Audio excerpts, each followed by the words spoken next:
Temperature को हम change कर सकते हैं। तो वैसा गैस जिसका ए कम है और उसका Z का वैल्यू लेस देन 1, तो उसका टेम्परेचर आप बढ़ाओगे, so that will try to behave as ideal gas. तो उस तरह से हम आइडियल गैस के जैसा उसका बिहेवियर करा सकते हैं। Now the next point is case 2। अब जरा केस 2 का डिस्कशन करो sir. So let's have case 2।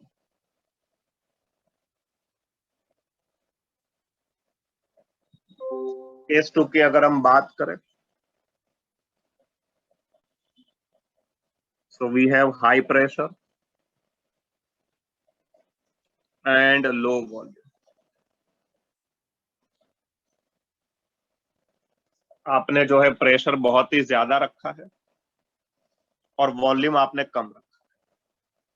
तो अगर प्रेशर ज्यादा है तो बाय डिफॉल्ट हम जो करेक्शन फैक्टर इंट्रोड्यूस कर रहे थे that was due to decrease in the pressure. यहां तो प्रेशर पहले से ज्यादा है, तो अभी हमें करेक्शन फैक्टर का रिक्वायरमेंट नहीं है। तो मैं यहां लिखूंगा since your pressure is high therefore we do not require A upon V square, उसको हम नेग्लेक्ट करेंगे। So we say that A upon V square is neglected।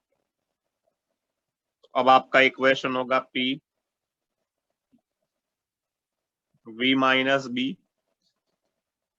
Is equal to R। जरा इस P को अंदर ले लीजिए। So PV minus PB is equal to RT। RT को डिवाइड कर दीजिए। So PV upon RT minus PB upon RT and RT upon RT is equal to 1। PV upon RT, we know that that value is Z minus PB upon RT is equal to 1। अब हम PB upon RT को right side में लेके जाते हैं। So Z is 1 plus PB upon RT। इसका meaning क्या हुआ स्टूडेंट्स कि जो Z का वैल्यू है, जब आप प्रेशर ज्यादा रखेंगे और वॉल्यूम जो है वह कम रहेगा, तो Z का value is greater than 1। That means again it behaves as real gas, whereas we want this gas to behave as ideal gas। तो 1 से ज्यादा है, अभी हमारा काम है इसको 1 से कम करना। So वो 1 से कम कैसे करोगे? How we will decrease this value from 1? उसका डिस्कशन हम नेक्स्ट पेज पर करते हैं। जरा please note down everyone.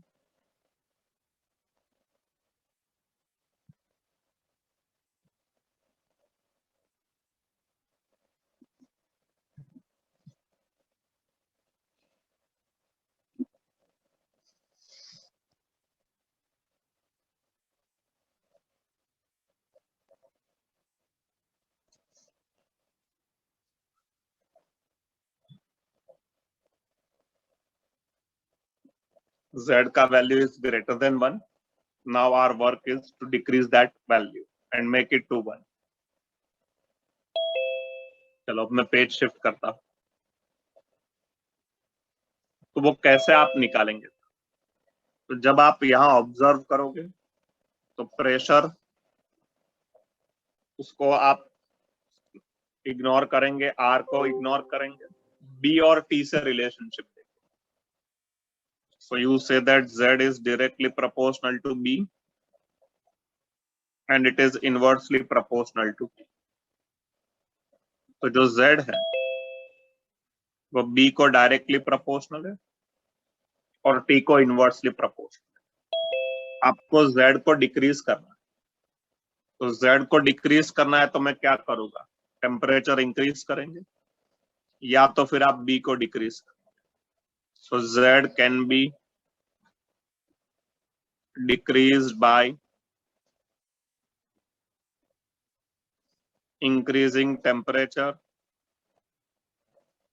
or decreasing B, and then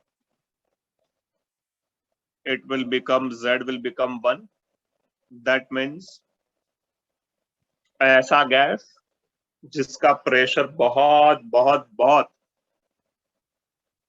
हमने ज्यादा रखा है और वॉल्यूम हमने बहुत कम रखा है, उसको आप आइडियल गैस के जैसा बिहेव कराना चाहते हो, तो उस केस में क्या करेंगे आप? इंक्रीजिंग टेम्परेचर और decreasing B, then the real gas will behave as ideal gas. So real gas at high pressure and low volume, then increasing temperature or decreasing B, it behaves as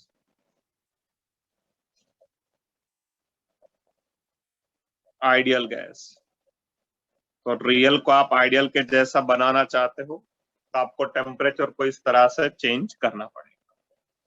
तो ये आपका case 2 हुआ. अब मैं case 3 discussion कर रहा हूं.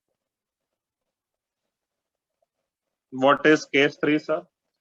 Pressure आपका बहुत ही लो है और वॉल्यूम आपका बहुत ही हाई. सो मैं यहां लिखूंगा very low pressure and will write here very high volume,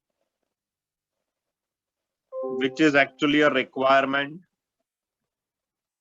of any real gas to behave as ideal gas. कोई भी रियल गैस को आइडियल गैस के जैसा बिहेव करने के लिए यही रिक्वायरमेंट होता है. तो भाई प्रेशर लो है और eight the same time volume high है, सो A/V² प्लस B दोनों के दोनों हम नेग्लेक्ट कर देंगे. और वही तो कंडीशन था. What was the condition? So condition is that real gas behaves as ideal gas.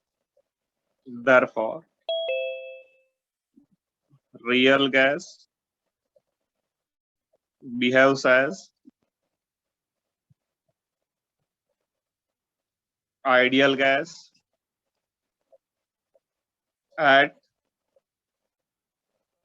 low pressure and high volume. चलो जरा लिखो. नेक्स्ट पेज पर हम आगे डिस्कशन करते हैं. Please note down.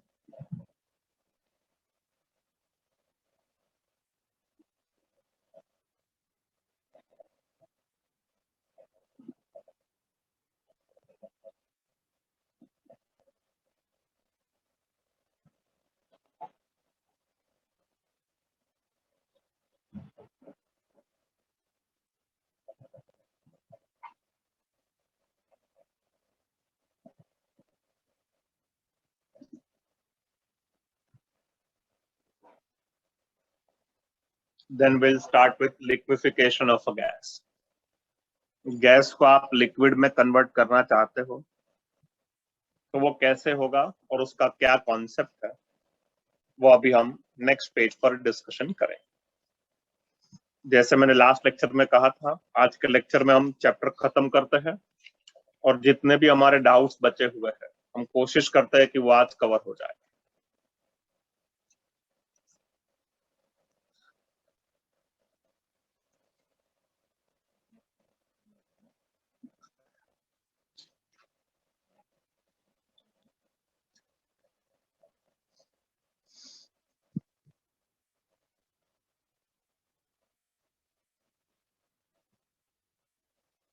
चलो, now I am shifting this page.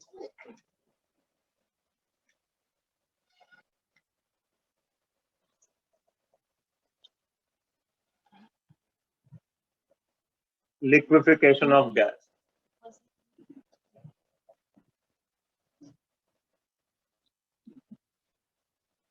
So my next point is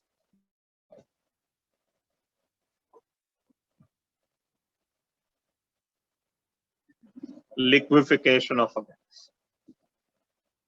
हमारा रिक्वायरमेंट है गैस को लिक्विड में convert. You want to convert this gas into liquid. तो जब आप गैस को लिक्विड में कन्वर्ट करना चाहो तो वो कब पॉसिबल? जो गैस के मॉलिक्यूल्स है वो बहुत ही दूर दूर रहते हैं, तो उसे जरा आप नजदीक लेके आइए, कंप्रेस्ड करिए। तो कंप्रेस्ड करोगे तो डेफिनेटली आपको प्रेशर उसको ज्यादा देना पड़ेगा, या तो फिर आप उसका वॉल्यूम धीरे धीरे धीरे डिक्रीज करते जाइए। और वॉल्यूम डिक्रीज करोगे तो इसका मतलब होगा कि वो जो गैस के मॉलिक्यूल से नजदीक आ गए तो अब उसका कन्वर्जन होगा लिक्विड में, या तो फिर आप उसका टेम्परेचर कम कर दीजिए। then also the energy will decrease of gas molecules and then it will start behaving as liquid form. Yes, Prajakta, take a screenshot. थोड़ा फटाफट लो।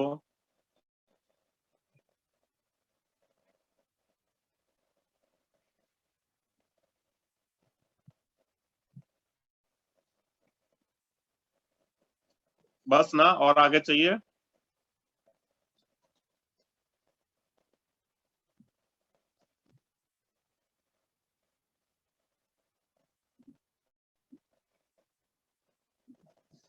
सो गैस को लिक्विड में कन्वर्ट करना है। So what is the condition? आप gas का pressure बढ़ा दीजिए, या तो फिर आप उसका टेम्परेचर डिक्रीज कर दीजिए, या तो फिर आप उसका वॉल्यूम डिक्रीज कर दीजिए। then that gas will start behaving as liquid. कौन सा गैस आसानी से लिक्विड में कन्वर्ट होता है? Which gas molecules will get converted into liquid easily?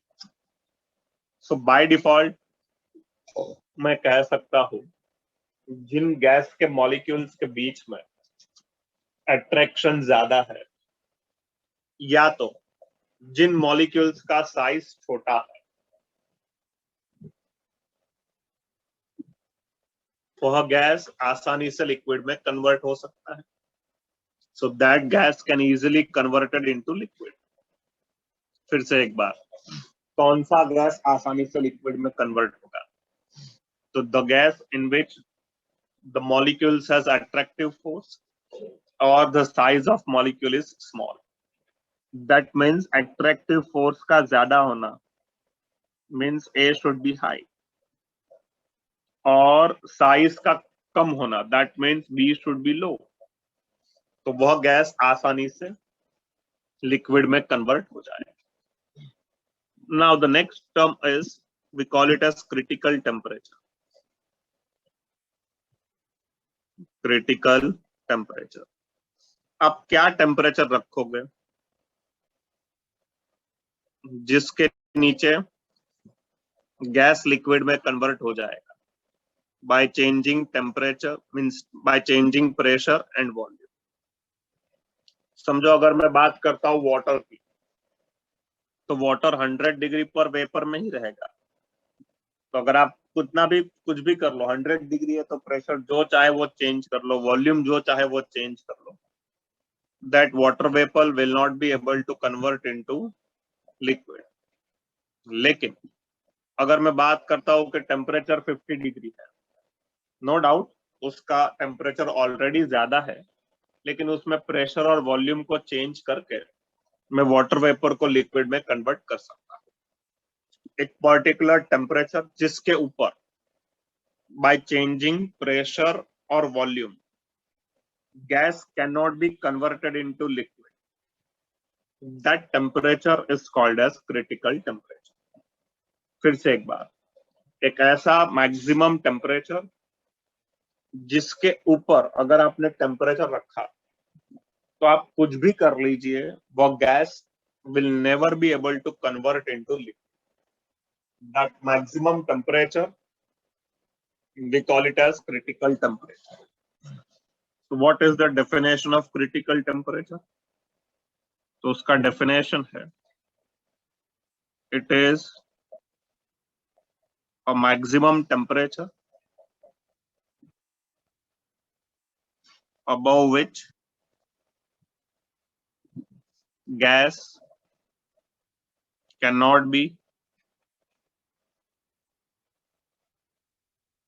converted into liquid. That means cannot be liquefied. उस टेम्परेचर को आप लोग कहते हो क्रिटिकल टेम्परेचर, और क्रिटिकल टेम्परेचर का फॉर्मूला है, it is 8A upon 27 RB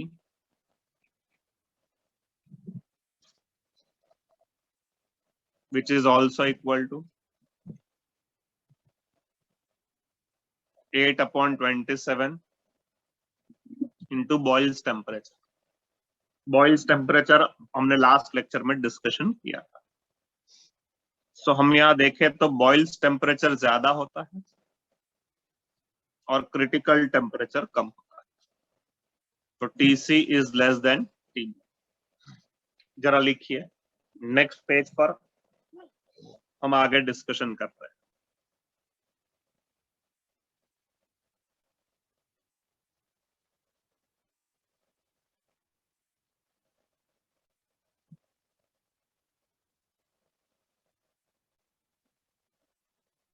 sir yes, sir एक डाउट था सर, बी तो sir size of the molecule हो गया ना, तो सर वो अगर बड़ा रहेगा तो सर जब वो मॉलिक्यूल्स पास में आएंगे तो सर उनके लिक्विफाई होने का चांसेस ज्यादा बढ़ जाना चाहिए ना.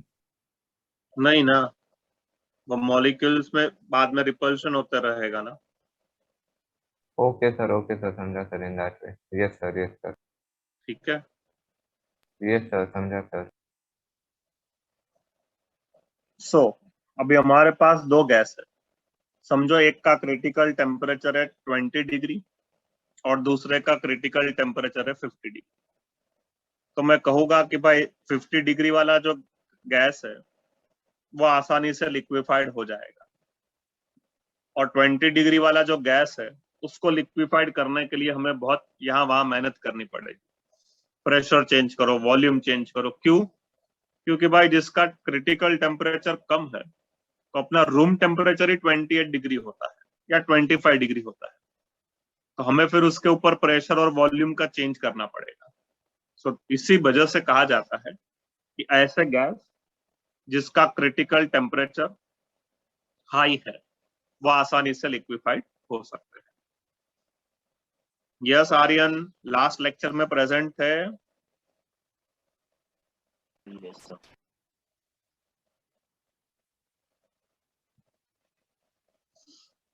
चलो मैं पेज चेंज करता हूँ. Sir, R is gas constant, right? हाँ, भूल जा रहे हो बार बार तो लिख लो जरा नोटबुक में. If you forget all that data, then write in your notebook. So मैं यहाँ लिखूंगा गैस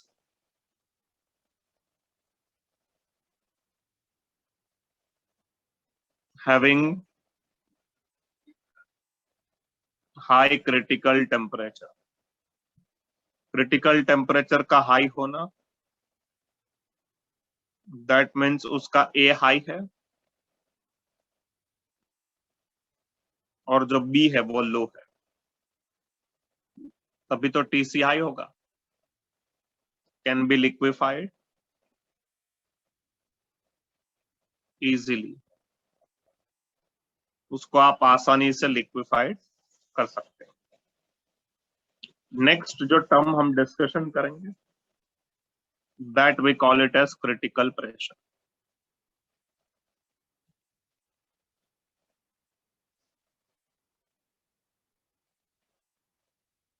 क्रिटिकल प्रेशर का सिंबल इज PC और उसका डेफिनेशन है, is a pressure required to liquefy a gas at critical temperature is called as critical pressure. So मैं यहाँ लिखूंगा it is a pressure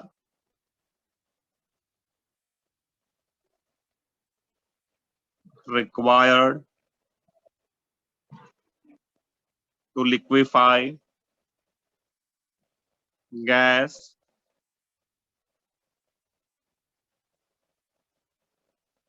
at TC. और क्रिटिकल प्रेशर जो है उसका फॉर्मूला रहता है,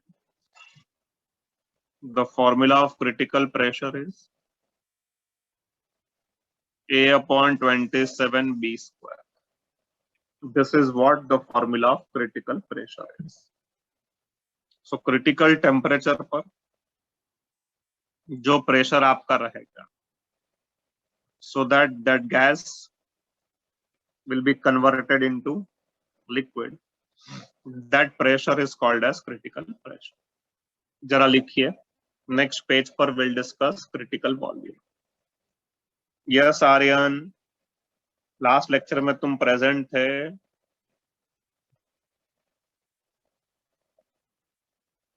यस सर। यस यस, जरा टॉपिक निकालो, बॉयल्स टेम्परेचर। यस सर, मतलब वही कंफर्म करने के लिए पूछा कि वो A/RP ही है क्या ऐसा। हाँ हाँ, okay, thank you sir. Sir मैंने नेक्स्ट वाले चार्ट में लिखा भी, इज इट A/RP। अच्छा लिखा है तुमने? ओके ओके, मैंने देखा ही नहीं अभी।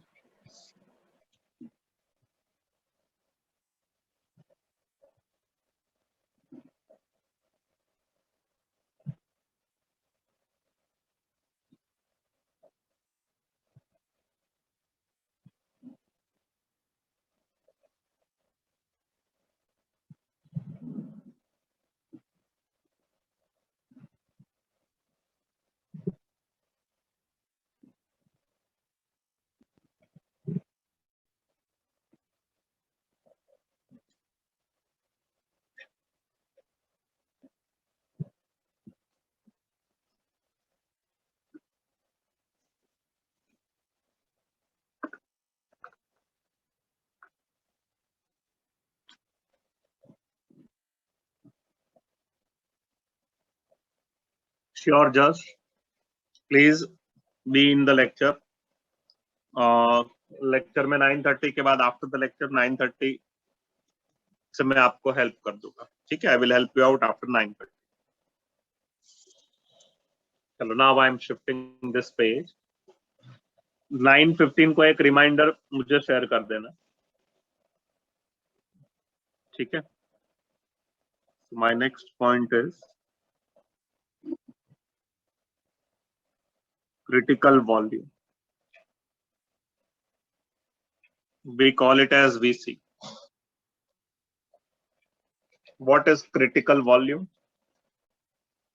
आपने क्रिटिकल टेम्परेचर रख के वो गैस को लिक्विड में कन्वर्ट कर दिया, तो वो लिक्विड का जो वॉल्यूम आएगा, that will be called as critical volume.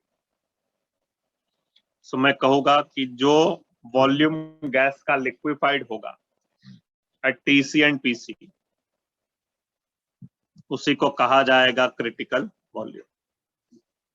So volume of gas liquefied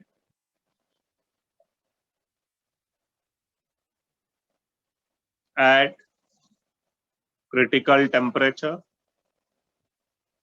and critical pressure, उसी को आप लोग कहते हो क्रिटिकल वॉल्यूम. और क्रिटिकल वॉल्यूम ढूंढने का फॉर्मूला है which is equal to 3 times B, that is 3B. अच्छा, अभी इसके बाद अगर हम Z का फॉर्मूला देखें तो शायद आपको याद आएगा, Z was PV upon RT. तो अगर हम सभी के सभी डेटा क्रिटिकल वाला लिखते हैं तो इस इक्वेशन को मैं मॉडिफाई करके लिख सकता हूं, PCVC अपॉन RTC. आपके पास PC का वैल्यू है, VC का वैल्यू है, TC का वैल्यू भी है. So this will be equal to A upon 27b², और जो VC है दैट इज 3b, और R वैसे ही लिखो, जो TC है that is 8a upon 27RB. So this will be your Z. जरा लिखिए, नेक्स्ट पेज में मैं इसको और आगे सिंप्लीफाई करता हूँ. Please note down everyone.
चलिए डन. मैं पेज चेंज करता हूं और आगे डिस्कशन करता हूं. सो अब ये सबको आप कैलकुलेट करोगे तो सब कुछ ही कैंसिल हो जाएगा. चेक करो, everything will get cancelled, only the data which will be left is 3/8.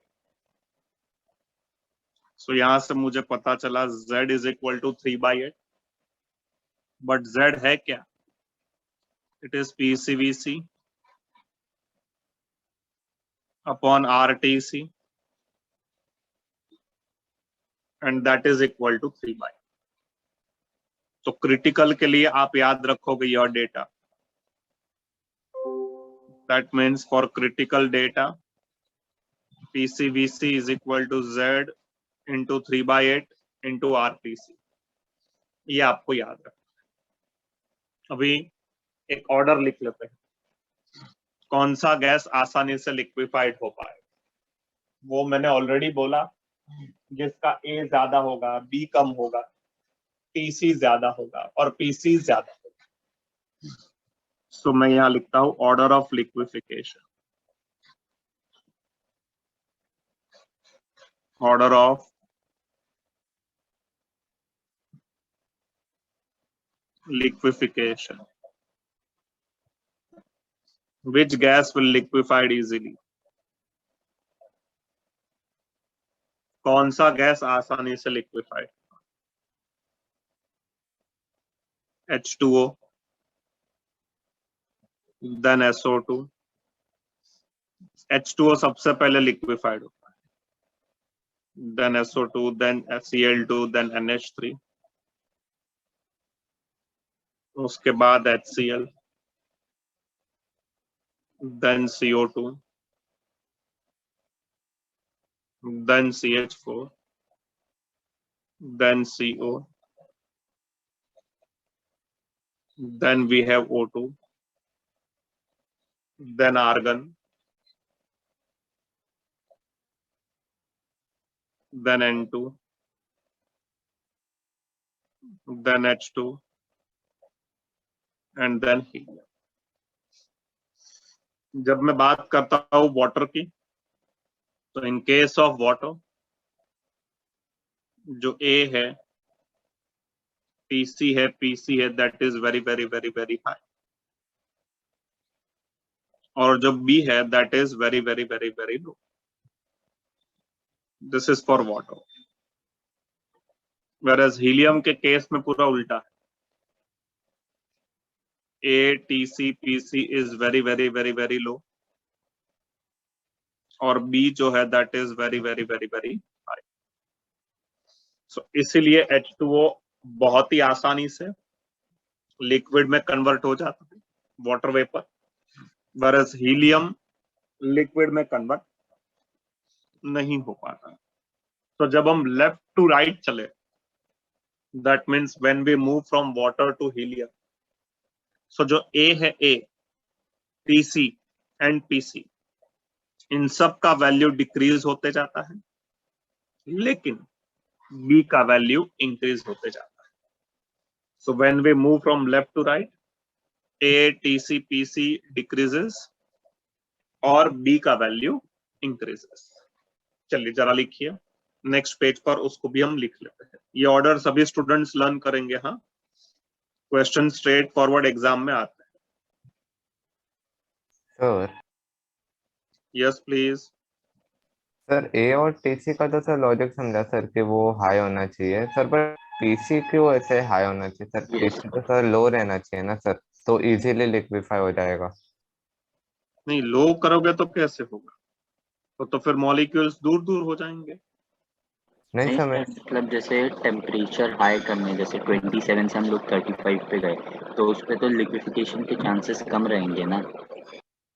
वो क्रिटिकल टेम्परेचर पर डिपेंड होगा ना. हाँ, बात सही बोल रहे हो कि टेम्परेचर हाई कर दिया, तुमने सही पॉइंट बोला. क्रिटिकल टेम्परेचर समझो 40 है, तुमने 25 से 35 कर दिया, टेम्परेचर हाई कर दिया, तो मॉलिक्यूल्स दूर दूर चले जाएंगे ना. तो Yes, तुम्हें प्रेशर ज्यादा देना पड़ेगा कि कम करना पड़ेगा उसको लिक्विड में कन्वर्ट करने के लिए? ज्यादा देना पड़ेगा. ज्यादा देना पड़ेगा. वही कॉन्सेप्ट यहाँ पर भी है. Okay sir. Yes sir. किसने ये पॉइंट डिस्कशन किया? Who has discussed this point? और me and Madhusudan. Very good both of you. अच्छा पॉइंट डिस्कशन किया.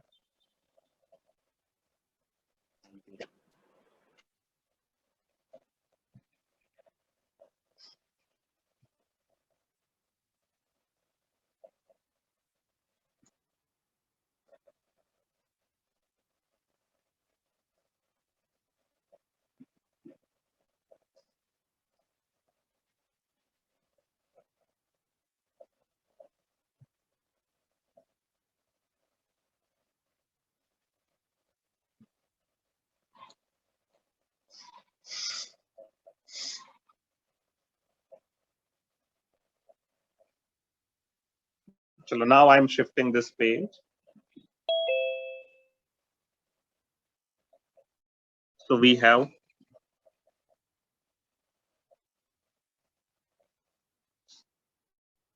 water here, and this gets converted into helium. That means we are moving from left to right. So A का value decrease हो गया, TC का value भी decrease हो रहा है, PC का वैल्यू ऑल्सो डिक्रीज, बस B का वैल्यू इंक्रीज हो रहा है. तो ये हुआ हमारा लेफ्ट टू राइट का मूवमेंट. अब हम यहाँ एक डिस्कशन करेंगे, वो है कि अगर हमारे पास कार्बन डाइऑक्साइड गैस है, if we have carbon dioxide gas और उसे हम लिक्विड में कन्वर्ट करते हैं, तो उसका ग्राफ क्या होगा और कैसे होगा? By keeping temperature constant. तो वह स्टडी किया था एक साइंटिस्ट ने जिनका नाम था Andrews. So we call that as Andrews isotherm, उसी को हम लोग कहते हैं Andrews isotherm. So now will discuss a graph of CO2 gas. So अब हम यहाँ लिखेंगे liquefaction of CO2 gas. CO2 gas का लिक्विफिकेशन करते हैं and we call this as Andrews isotherm। इसको हम कहते हैं एंड्रयूज आइसोथर्म।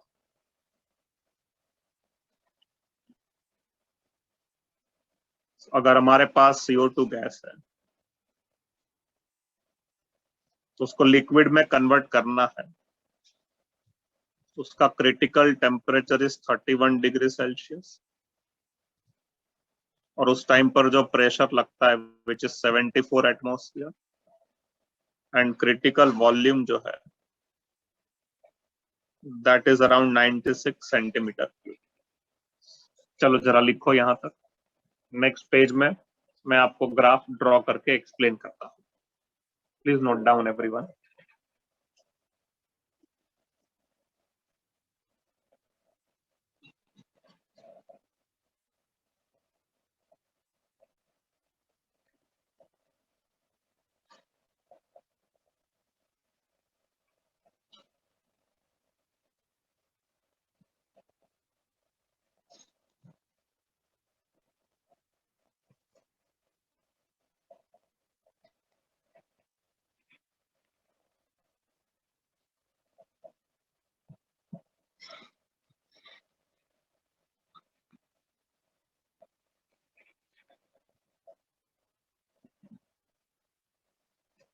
चलो now I am shifting this page on y-axis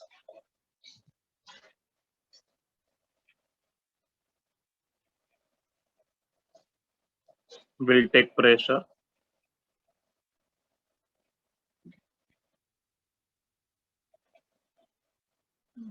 and on x-axis will take volume। जब आप ग्राफ की बात करो टेम्परेचर कांस्टेंट रखोगे तो by default this will behave as ideal gas का ग्राफ। तो आपको जो ग्राफ है वो कैसा मिलेगा? P versus V, Boyle's law याद करिए। दैट ग्राफ का नेचर इज लाइक दिस। ऐसा हम ड्रॉ करते थे, करेक्ट? अब मैं ग्राफ आपको अच्छे से समझ में आए उसके लिए क्या कर रहा हूं, थोड़ा अपने लिए मॉडिफिकेशन कर देता हूं ताकि मैं अच्छे से समझा पाऊं और आप अच्छे से समझ पाए। तो यहां मैं एक डोम शेप बना देता हूं। एक्चुअली डोम का रिक्वायरमेंट नहीं, बट मैं बना देता हूं ताकि हम अच्छे से समझ पाए। तो ये जो पहला टेम्परेचर आपने लिया है दैट इज 48 डिग्री सेल्सियस, जो क्रिटिकल टेम्परेचर से ज्यादा है। इसका मीनिंग क्या हुआ? आप जो चाहे वो कर लो, लेकिन यह गैस CO2 48 डिग्री पर कभी भी लिक्विड में कन्वर्ट नहीं हो पाएगा। फिर से एक बार, यह जो गैस है हमारा CO2 गैस, वो 48 डिग्री पर कुछ भी हो जाए, it will not be able to convert into liquid, let it be anything, because that temperature is greater than critical temperature। suppose that अब हम टेम्परेचर लेते हैं 31 डिग्री सेल्सियस। अब जो हमें ग्राफ मिलेगा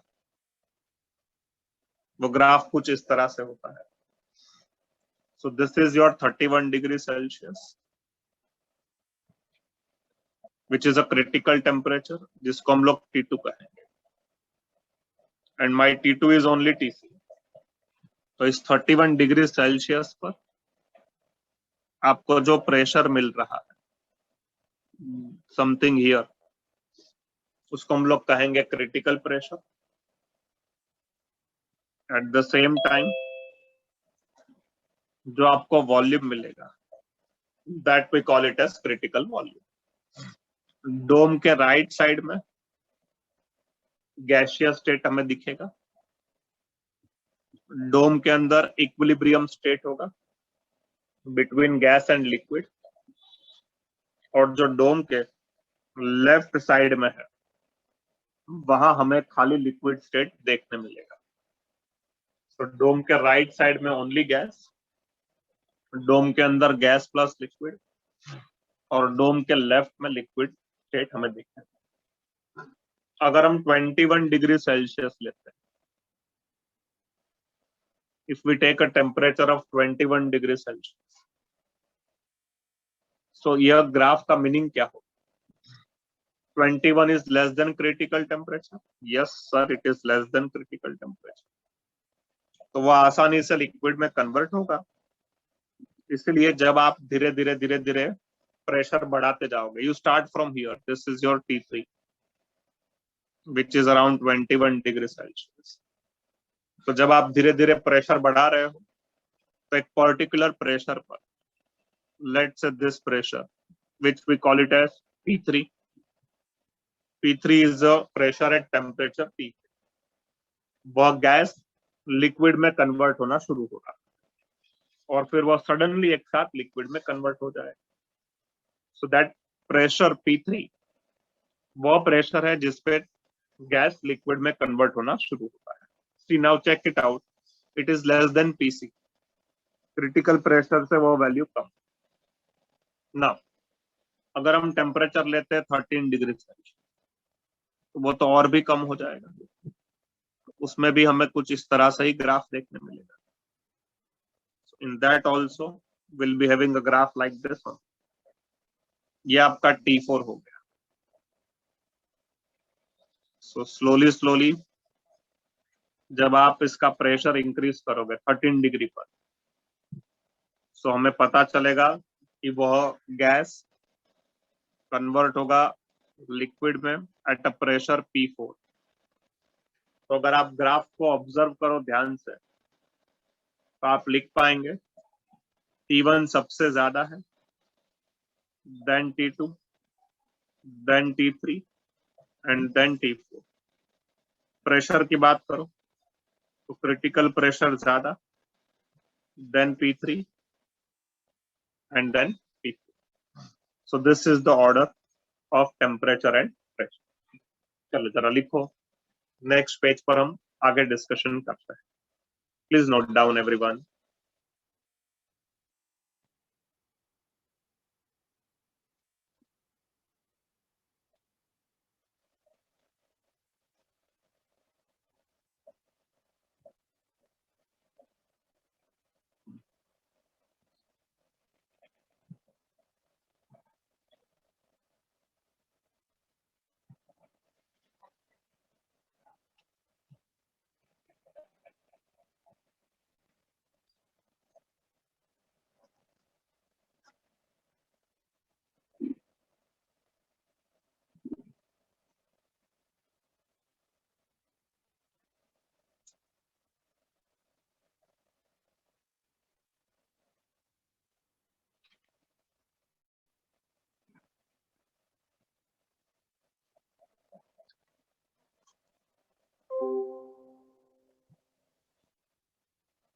After this, we'll discuss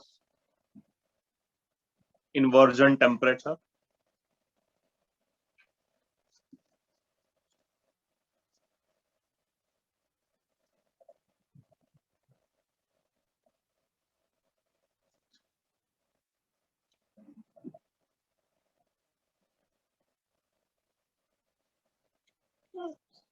ये सब टॉपिक के ऊपर से क्वेश्चंस बहुत ही कम आते हैं. Very few questions are there from this topic. ऐसा बोलोगे नहीं आते तो भी चलेगा.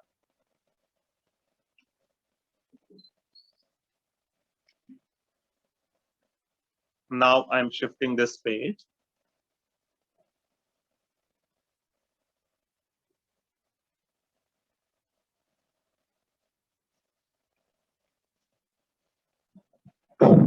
So my next point is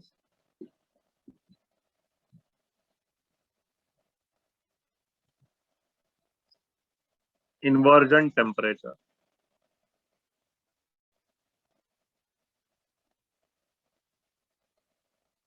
जिसको आप लिखोगे TI.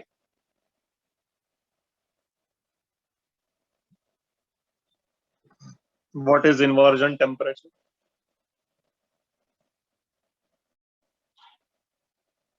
एक ऐसा टेम्परेचर जिस पे रियल गैस ना तो कूलिंग इफेक्ट बताएगा ना तो हीटिंग इफेक्ट बताएगा.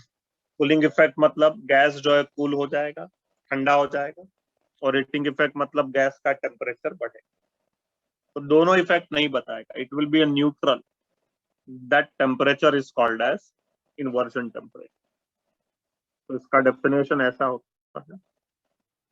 It is a temperature at which gas neither shows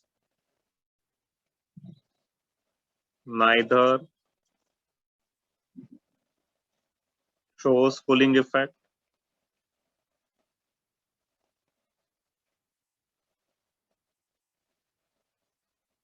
nor heating effect.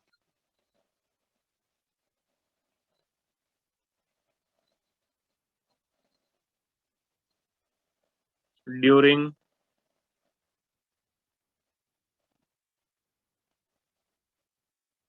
adiabatic expansion.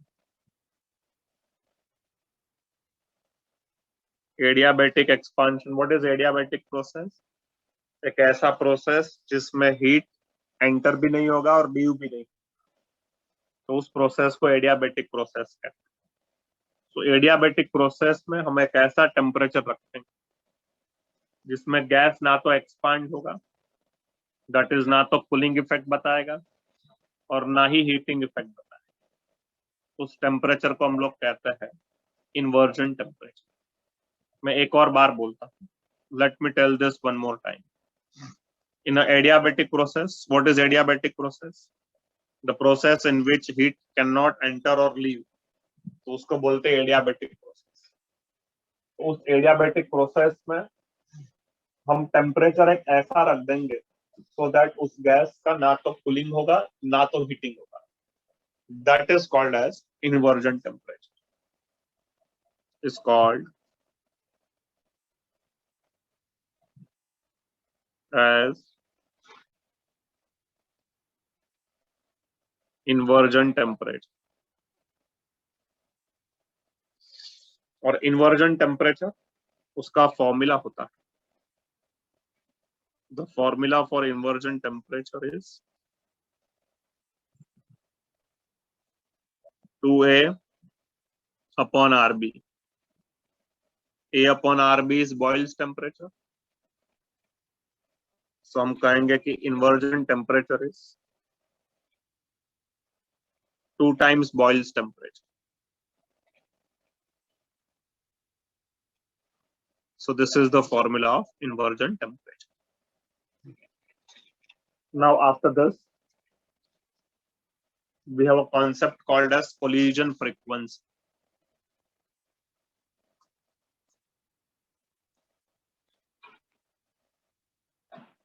Collision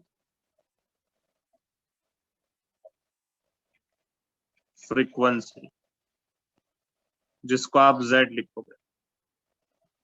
What is collision frequency? Collision frequency का मतलब है कि गैस मॉलिक्यूल 1 मिनट में या 1 सेकंड में आपस में कितनी बार कोलाइड होते हैं. That is called as collision frequency. Because हमको पता है कि gas molecules are in motion, तो वो कोलाइड होते रहेंगे. तो दिए हुए टाइम में गैस मॉलिक्यूल्स कितनी बार कोलाइड होते हैं, उसी को हम कहते हैं कोलिजन फ्रीक्वेंसी. जरा लिखो. नेक्स्ट पेज पर हम आगे डिस्कशन करते हैं.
यस यस परम, पहले इतना लिख लो ना।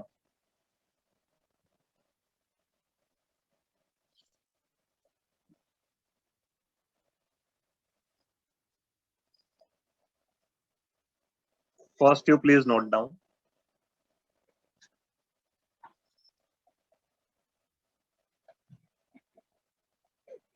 अच्छा लिख लो।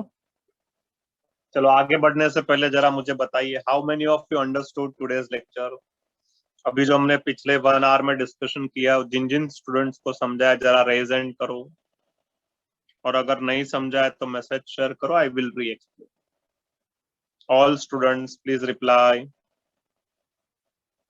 सभी के सभी स्टूडेंट्स जरा रिप्लाई करिए। आदित्य, निहारिका, कृष्णन, मिश्रा, उर्वी, प्रथम। चलिए, thank you all for your reply.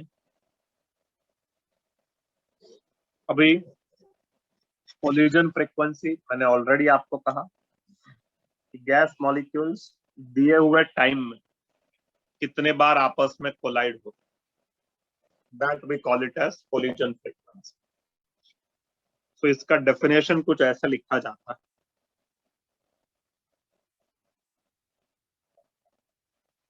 Number of collisions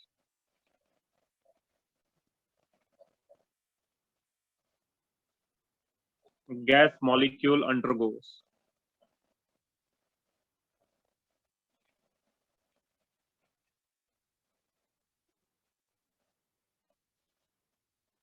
in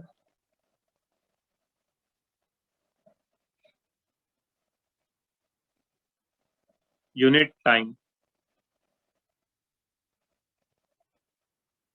and in unit volume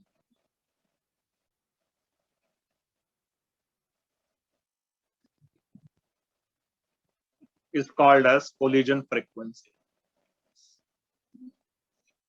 उसी को हम लोग कहते हैं collision frequency।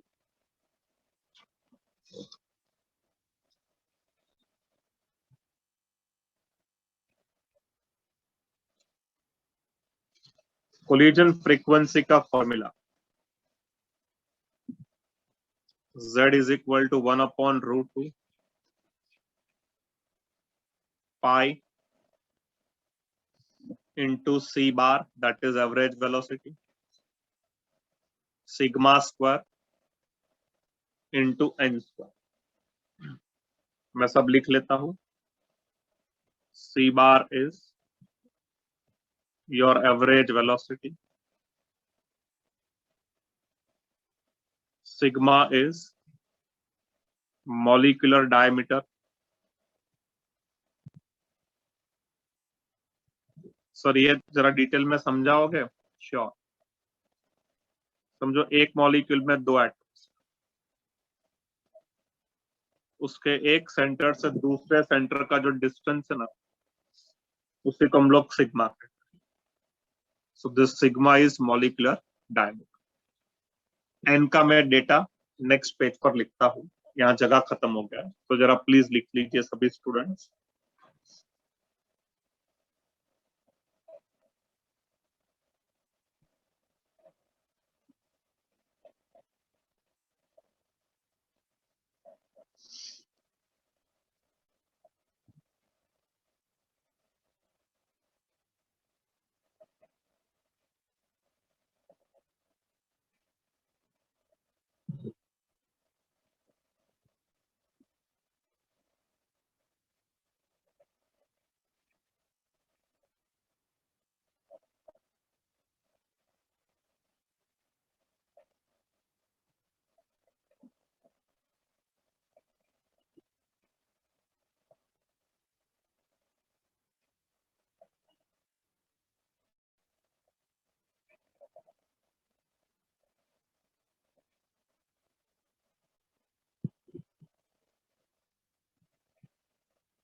Now I am shifting this page. What is an number of molecules?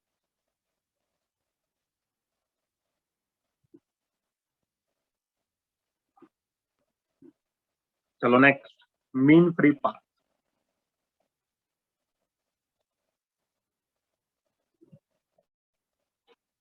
The next term is called as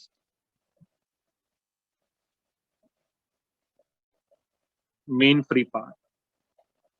तो symbol is lambda. Lambda आप wavelength भी कहते हो, बट वो वेव के कॉन्टेक्स्ट में, गैसियस स्टेट के कॉन्टेक्स्ट में उसे मीन फ्री पाथ का। सो जब मॉलिक्यूल कोलाइड होगा, कोलिजन होगा, तो एक बार कोलाइड हुआ समझो इस पॉइंट पर, दूसरे बार कोलाइड होगा इस, यहां से पहले ऐसे कोलाइड होगा, फिर यहां से यहां पर जा रहा है, यहां पर कोलाइड होगा।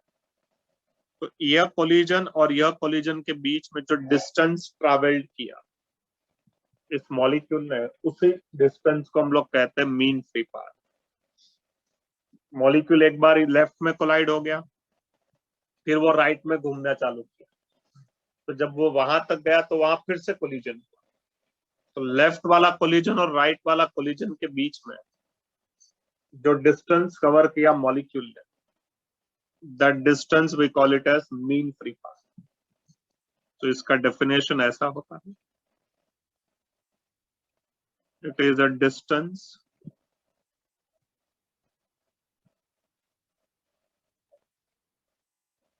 traveled by molecule between two successive collisions.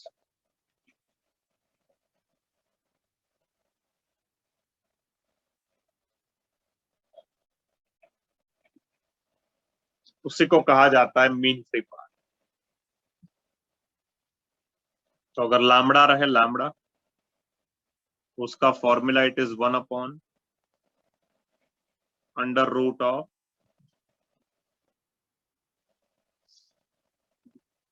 इतना बड़ा रूट नहीं है, 2 pi sigma square and N. Same, sigma is molecular diameter and N is your number of molecules. So lambda सबसे ज्यादा किसका होता है?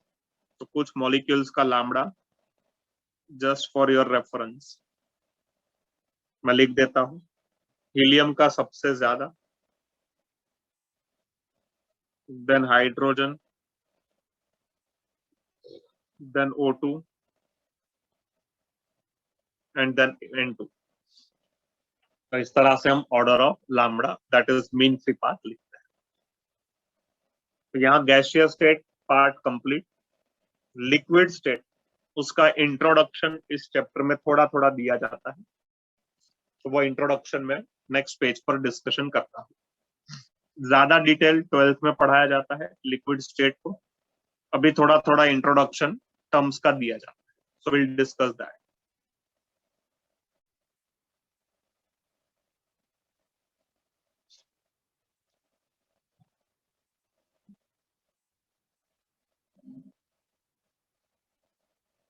सर चैप्टर खत्म? नहीं, चैप्टर अभी मैं अनाउंस करूंगा ना। अनाउंसमेंट अभी नहीं हुआ है, correct? Yes sir. Molecule collide होगा तो प्रेशर जनरेट होगा प्राजक्ता।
चलो डन।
पोर्शन में तो सब कुछ ही आएगा ना, ऐसा थोड़ी नहीं आएगा, क्योंकि एनसीईआरटी में भी ये जो है ना सब इंट्रोडक्शन देके छोड़ा हुआ है। ठीक है, और ऐसा नहीं है कि ये आ सकता है ये नहीं आ सकता है। ऐसा मैं कैसे कमेंट करूं कि ये नहीं आएगा, या ये कैसे बोलूं कि यही आएगा। भाई सिलेबस है तो पढ़िए आप, मेरा काम है पढ़ाना, आपका काम है पढ़ना। कोई भी ऐसा कैसे अनाउंस कर सकता है कि this will come this won't come. Correct Aryan Swayam? Yes या liquid state, liquid state just introduction है, पूरा चैप्टर है जिसका नाम है सॉल्यूशन इन 12th स्टैंडर्ड। तो जिसमें हम फर्स्ट पॉइंट डिस्कशन कर रहे हैं, that is vapour pressure.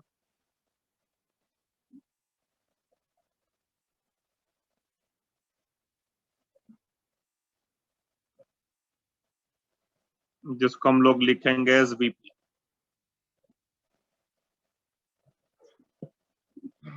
Vapour pressure क्या होता है वह मैं आपको डायग्राम के थ्रू एक्सप्लेन। यहां हमने एक वेसल लिया हुआ है, इस वेसल में हमने लिक्विड लिया। So in this vessel we have taken liquid, और जो मॉलिक्यूल्स है वो अपर सरफेस में इस तरह से प्रेजेंट होते हैं। So molecules are present in this. अब आप क्या कर रहे हो, इस वेसल को आप हीट कर रहे हो, you are heating this vessel. So by default अब होगा क्या, जो ये लिक्विड स्टेट के मॉलिक्यूल्स है वो हीटिंग के वजह से स्लोली स्लोली गैस में कन्वर्ट होंगे। तो यहां पर गैस के मॉलिक्यूल्स मिलते जाएंगे। So here we have gas molecules. So liquid से गैस में कन्वर्ट होना, we call this process as evaporation. So basically यहां हो क्या रहा है, लिक्विड कन्वर्ट होते जा रहा है गैस में, because heating is continue. So that is evaporation. But अब आप ऊपर वाला केस डिस्कशन करो, वहां पर गैस के मॉलिक्यूल स्लोली स्लोली जमा होते जाएंगे। So they will collide with each other as well as they will collide with the wall of this container. So after collision उनका एनर्जी लॉस हो जाए। So due to the loss in energy वो gas का molecule फिर से liquid में convert होगा, and this process will be called as condensation. But heating continue है, फिर से लिक्विड से गैस, फिर से गैस से लिक्विड, फिर से लिक्विड से गैस, फिर से गैस से लिक्विड। तो नीचे से ऊपर, ऊपर से नीचे जाते रहेगा, जाते रहेगा, कुछ समय के बाद जितने मॉलिक्यूल्स लिक्विड से गैस में गए उतने ही गैस से लिक्विड में कन्वर्ट हुए। सो मैं कहूंगा एक टाइम ऐसा आएगा जिसमें रेट ऑफ इवोपरेशन, जो लिक्विड से गैस में कन्वर्ट होने का स्पीड है, that is equal to rate of condensation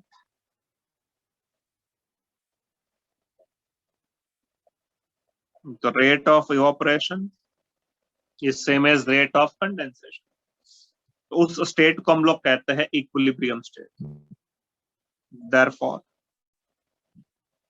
that state is called as equilibrium state. so what is equilibrium state? एक ऐसा स्टेट जिसमें rate of evaporation is same as rate of condensation. वह state पर जो vapours ऊपर वाले portion में present हो, यहां पर वह वेपर जो प्रेशर एक्सर्ट करेंगे, that pressure we call it as vapour pressure. उसी प्रेशर को हम लोग कहते हैं वेपर प्रेशर। फिर से एक बार जब मैं डिस्कशन करूं, when the rate of evaporation is same as rate of condensation. Yes, Ishika Gill, you are from which batch?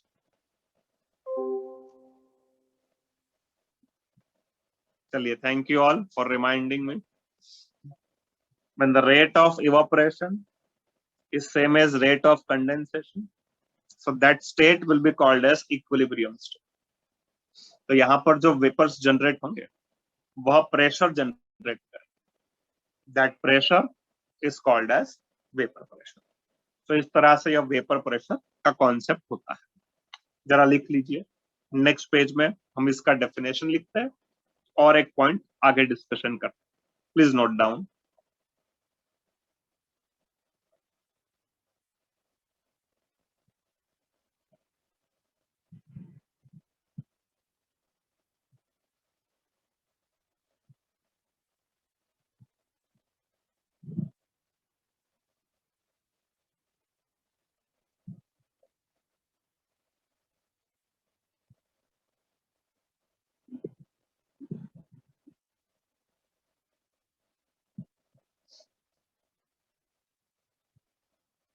ऐसे ही अलर्ट रहिए, अटेंटिव रहिए।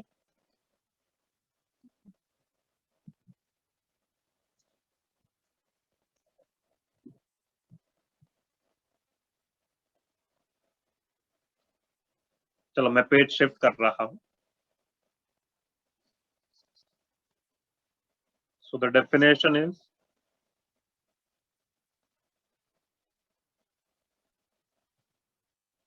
pressure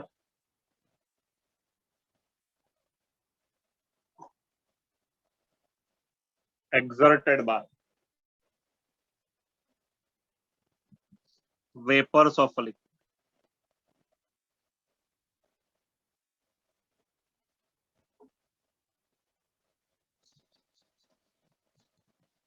and in equilibrium with liquid.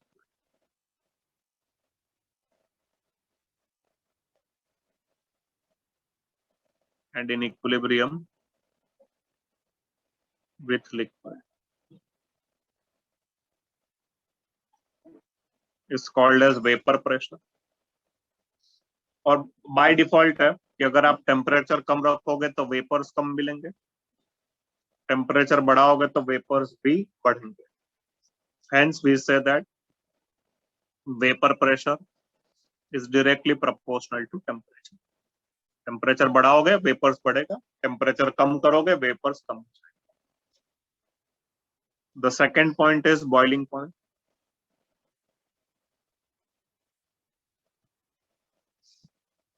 जो बॉइलिंग पॉइंट है उसको हम लोग लिखते हैं TB. What is the definition of boiling point? तो पहले कॉन्सेप्ट एक्सप्लेन करता हूं। सेम डायग्राम, जब आप इस बीकर में लिक्विड रखेंगे, when you will keep a liquid and you will heat this beaker, तो वेपर प्रेशर जनरेट होगा, जो अभी हमने डिस्कशन किया, just now we have discuss that.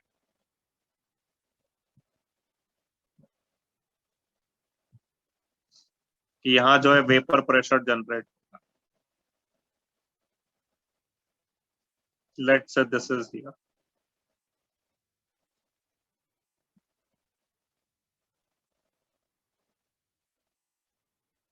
Correct. जब इन वेपर प्रेशर का value, when the vapor pressure of this liquid becomes equal to atmospheric pressure, vapor pressure becomes equal to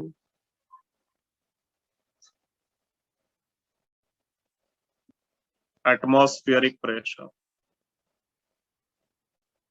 then that temperature, जब ये हो जाएगा, that will be called as boiling point of liquid।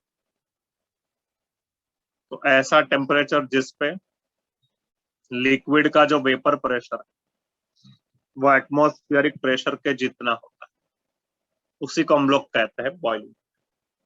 जरा लिखिए, next page पर मैं आगे discussion करता हूं।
पानी का बॉइलिंग पॉइंट कितना है?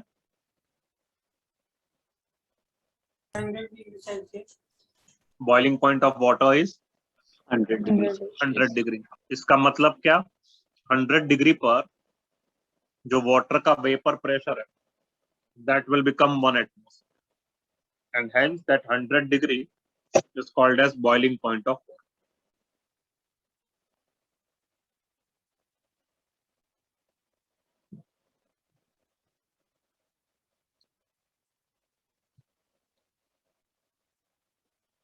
मैं पेज शिफ्ट करता हूं। सो यहां हम लिखेंगे for water vapor pressure is 1 atmosphere at 100 degrees Celsius. Therefore, boiling point of water is 100 degree Celsius. इसलिए हम कहेंगे वाटर का जो बॉइलिंग पॉइंट है वो 100 डिग्री सेल्सियस। बॉइलिंग पॉइंट और क्रिटिकल टेम्परेचर के बीच में रिलेशनशिप दिया। Boiling point is 2/3 of critical temperature. तो अगर आपको क्रिटिकल टेम्परेचर दिया हुआ तो आप बॉइलिंग पॉइंट इस फॉर्मूला से ढूंढ सकते हैं, एंड वाइस वर्सा।